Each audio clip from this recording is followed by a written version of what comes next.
For this evening's hunt, I'm heading back to a redneck blind, back in the area we call it the cabin.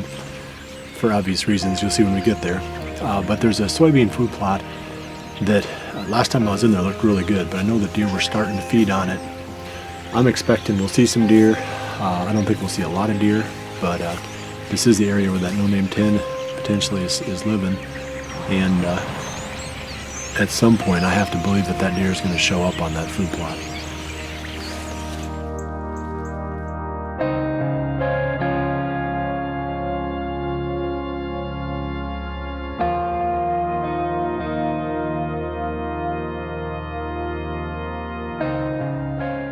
With November in the rearview mirror, it is time to change strategy. I will now focus all my efforts on hunting the best food sources in the area where I was seeing the no-name 10 a month ago.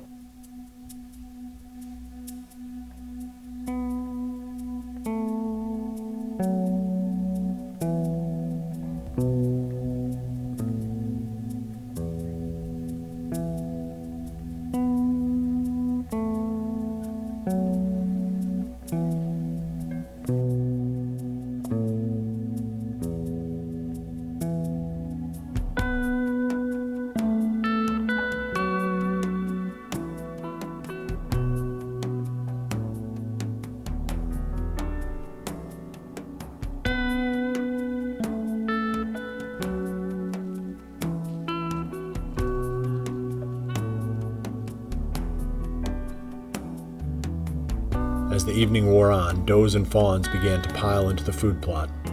With no bucks in sight and one of the mature does relentlessly bullying a fawn, I decided to take advantage of the close-range opportunity to teach her a lesson in manners.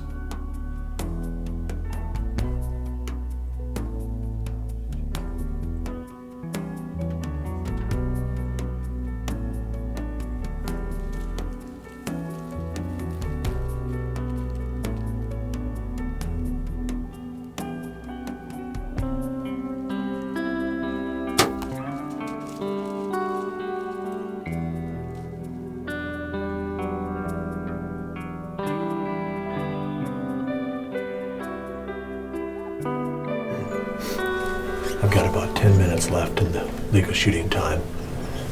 And about 5 minutes ago, I took a shot at a doe and cleared the field. I kept watching to see if a buck might be trailing along, heading for the food, but at a certain point, I just thought it made sense to shoot a doe. There's plenty of them. I've got lots of tags left. And that one just kept harassing the fawn. I felt sorry for that fawn, so I thought I better kill that doe that was doing all the bullying. So it's laying on the edge of the field right now, and we'll sit here for another 10 minutes. I think we'll keep hunting this spot. I know there's bucks around here somewhere. There's gotta be. They just aren't coming out yet. It's a little bit disappointing because a lot of times this last week before the gun season comes in is really good. This year it's been pretty slow so far.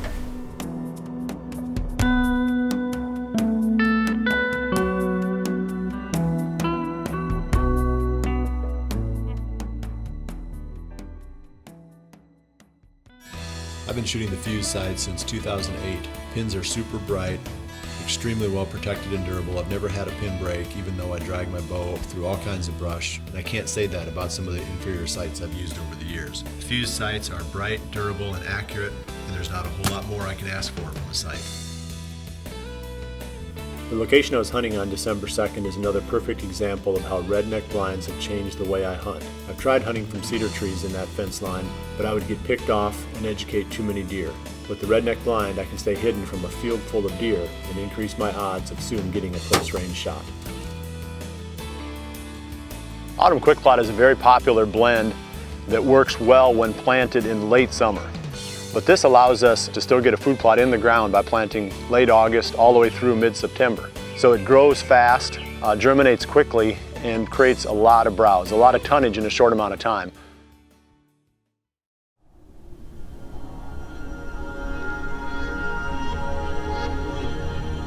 With Iowa's shotgun season beginning the next day, Jared has nothing to lose as he moves in close to a bedding area. It doesn't take long for the action to start.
first half of the archery season winds down, I had a really good encounter to close it out with a fully mature buck. Now I have a 3-week wait until late season hunting begins. The large food sources on the farm can make for some great late season hunting. Maybe George Brett will show back up.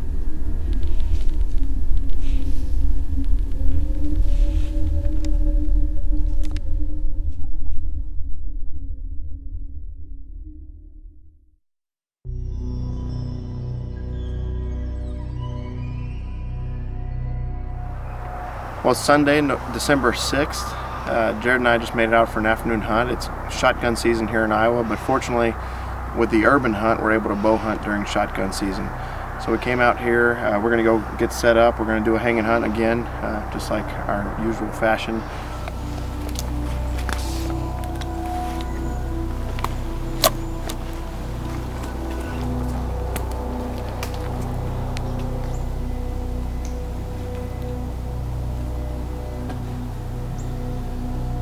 Well, we're all set up here in the tree. Unfortunately, we just had another hunter walk under us and come climb in his set, so not expecting a lot for this hunt tonight, but you never know. We're gonna stick it out. We've got about an hour and a half left.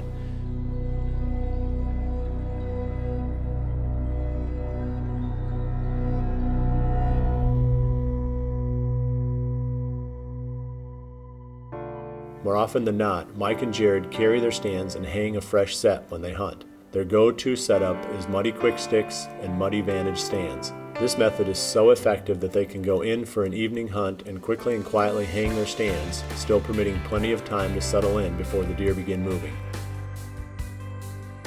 A quick scout archery tip is to try their dual caliper release when you're connecting directly to the string.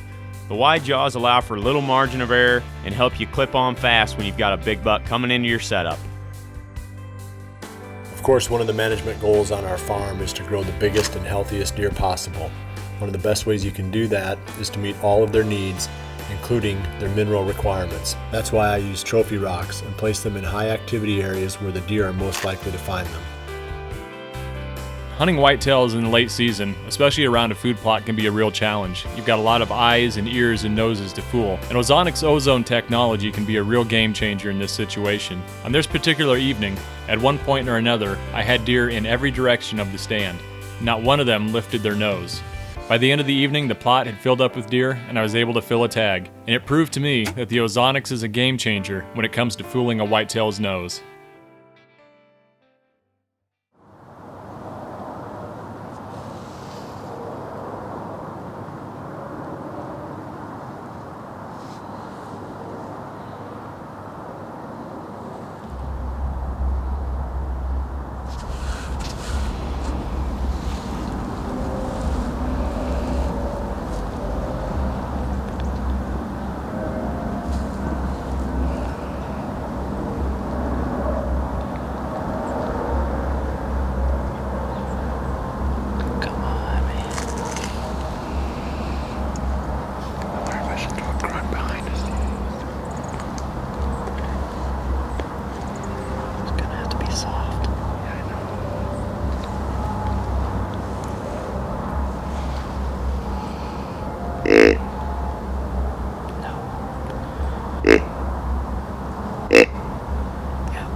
Snort-wheeze.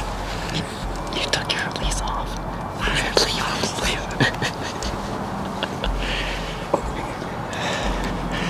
I'm pretty worked up, but as you guys can see, we had a mature buck come in the field. This is the urban hunt. We're in a spot that I've killed bucks before. It's a great spot, cut cornfield, a lot of waste grain. That hunter that came in right under us, right after we set up, he sat for maybe 30 minutes, then he climbed down and left. And I'm really glad he did, because where he was sitting, his wind was just totally winding this corner. But we were watching the young bucks, and I look up, and clearly mature buck, 4 or 5 year old buck, comes in, and he's heading out in the field to see these other younger bucks. And I just thought, might as well try calling to him. Grunted at him a few times, he kept looking. And then I just did a little snort-wheeze back behind us here.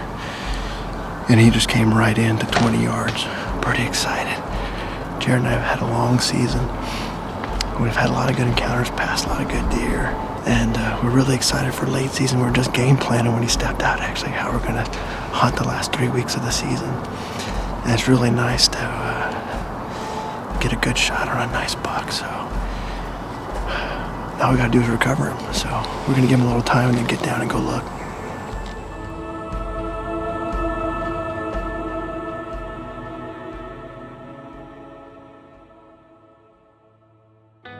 Coming to full draw on a mature buck when you don't have cover in front of you is a difficult task. You have to be able to do it slowly and smoothly without any extra movement.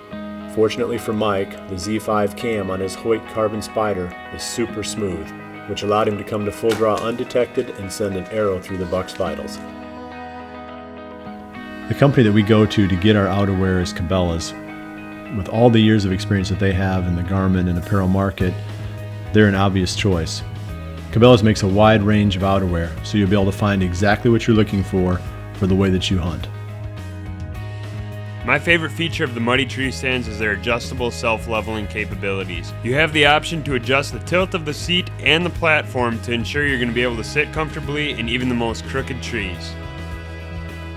If you want to put your camo to the test, try hunting from a bare tree in late season on public land. Mike and Jared called to this mature buck and had him looking in their direction the entire time as he made his way into bow range. The Realtree camo kept them hidden in this very difficult situation. This is where he was standing. You can see him standing here. There's quite a bit of blood right here. And then he slowly walked off this way, so hopefully he didn't go very much farther.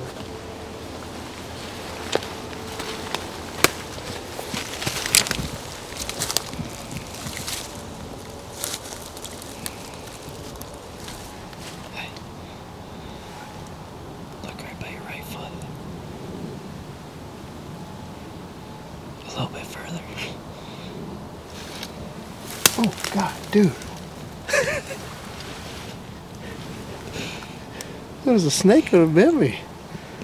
You think I was pretty focused right there? I was like, where did he go? He didn't go anywhere. Well, here he is. He made it easy for us, just about a 75-yard track job.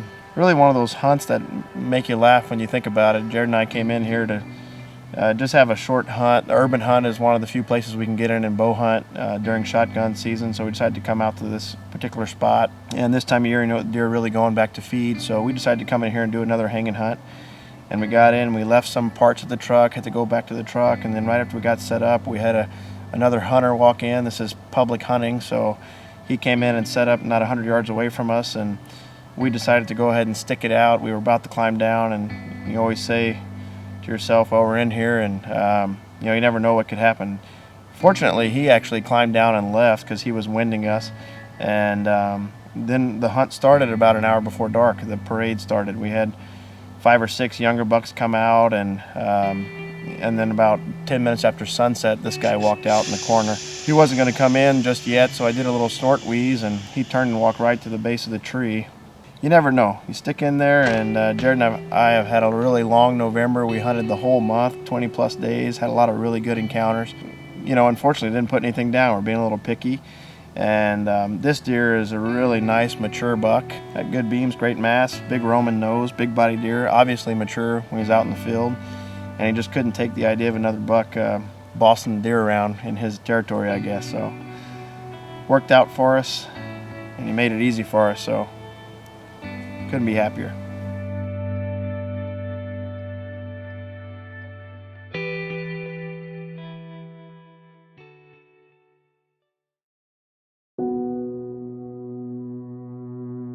All I can do now is wait for the gun season to pass. But Eric Barber's wife, Chantel, bought a tag, so they are hunting Eric's #1 buck, the big 9 that Eric encountered back in October.